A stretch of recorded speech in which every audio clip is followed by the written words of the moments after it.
In this video, we would like to show you what you can create with a variety of watercolors and inks from Koh-i-Noor Hardmud. We explain how to properly use classic watercolors. We will be covering watercolors, reflective liquid watercolors and drawing inks, all on A4 Pop Aquarelle watercolor paper by Koh-i-Noor.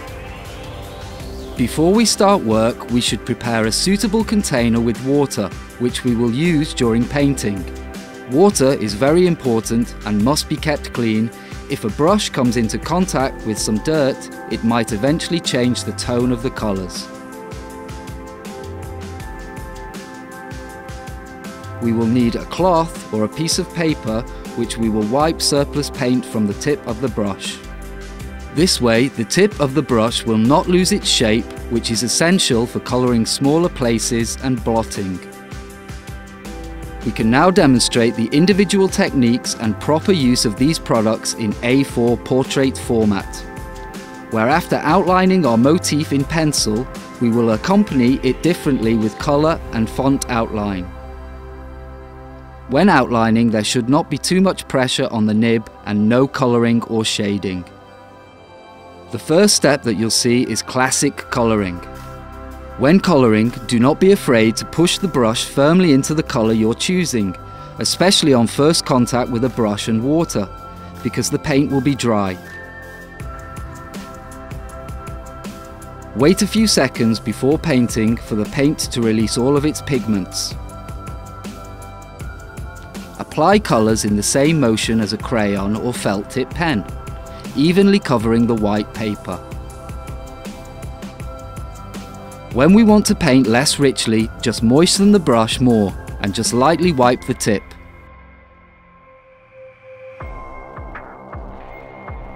When coloring large areas or different backgrounds, a flowable reflective paint will serve us well, which in our case we can apply to a piece of paper. These colors have an ideal density, therefore do not need to be mixed with water and can be directly applied to the brush. We now mainly use black and orange reflective paint, which is beautifully radiant and is ideal as a background.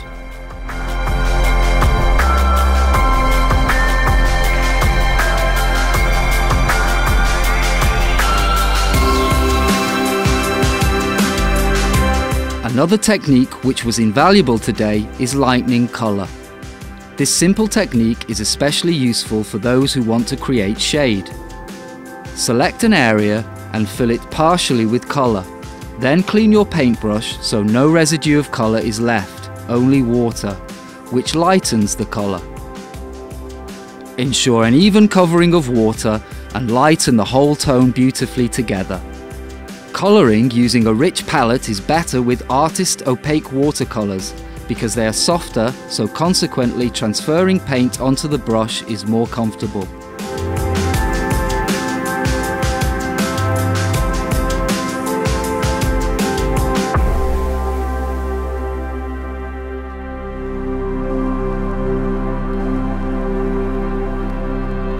A very fun and interesting coloring technique is mixing watercolors and drawing ink.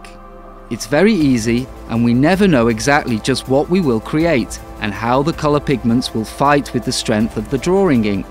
Just fill the area with color using more water and drawing ink drops.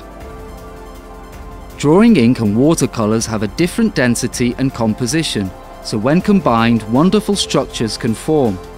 To optimize this process, most often a combination of bright watercolors and a darker shade of drawing ink gives the most impressive results.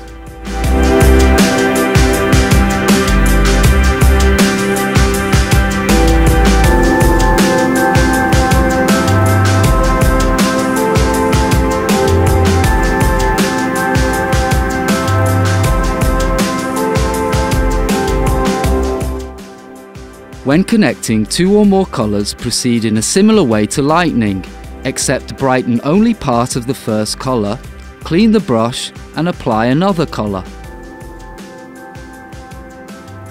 The colors must not come into contact until both are moistened, so we need to go faster and be careful our first color is dry.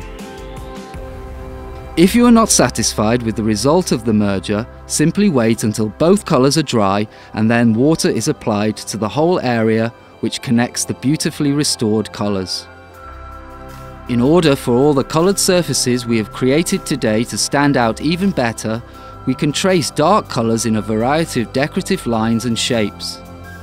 This decoration is performed mainly at the end of the process. It is important that all the colours are dry enough. When tracing, we must be vigilant, especially with the tip of the brush, and use a minimum of water. Keep brush strokes as accurate and as thin as possible. Now we'll just repeat the aforementioned techniques, and we'll see what comes of it. I can only wish you a lot of patience and, most importantly, fun.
Because there are no limits on our fantasies, it's up to you whether you trace your work or not, or even whether you outline in pencil beforehand or early in the process, or just begin immediately with a brush.